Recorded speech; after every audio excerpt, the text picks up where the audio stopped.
Octobre 1954, dans le golfe du Tonkin.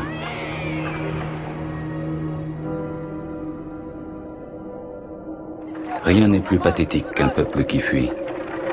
La panique de ceux qui abandonnent tout pour garder leur liberté.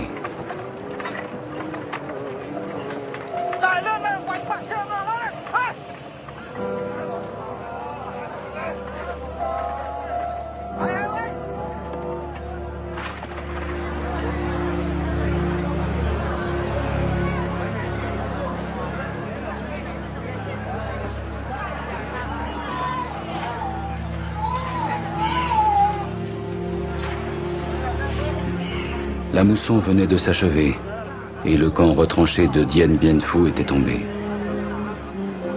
Pour échapper aux troupes communistes d'Ho Chi Minh, un fleuve humain de plusieurs millions de Vietnamiens prend la route de l'exil. Ils vont où? Ils ne savent pas. Ils vont coucher où? Ils ne savent pas. Que vont-ils manger? Ils ne savent pas. Ils fuient. Certains partent les mains vides, d'autres portent des baluchons, les enfants s'accrochent à leurs parents.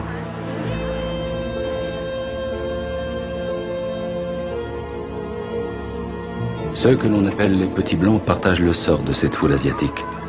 Des Français employés des plantations, des commerçants ou des petits fonctionnaires établis en Indochine depuis près de 50 ans. À leur côté, on rapatrie les soldats français sortis des camps de prisonniers, humiliés et squelettiques, qui rapportent avec eux leur drapeau après la défaite tragique du 8 mai 1954 à Dien Bien Phu.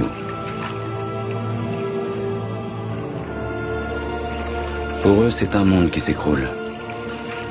En un clignement d'œil, la présence française s'efface. Et devant l'arrivée des troupes communistes, les catholiques vietnamiens restés fidèles à la France sont balayés.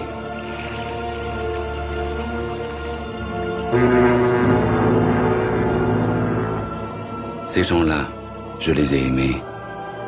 J'ai vécu 6 années avec eux. Paysans du delta tonkinois, minorité ethnique de la haute région, vendeurs de soupe des rues d'Hanoï, professeurs de collège de Saigon ou religieuses des évêchés du delta du Mekong.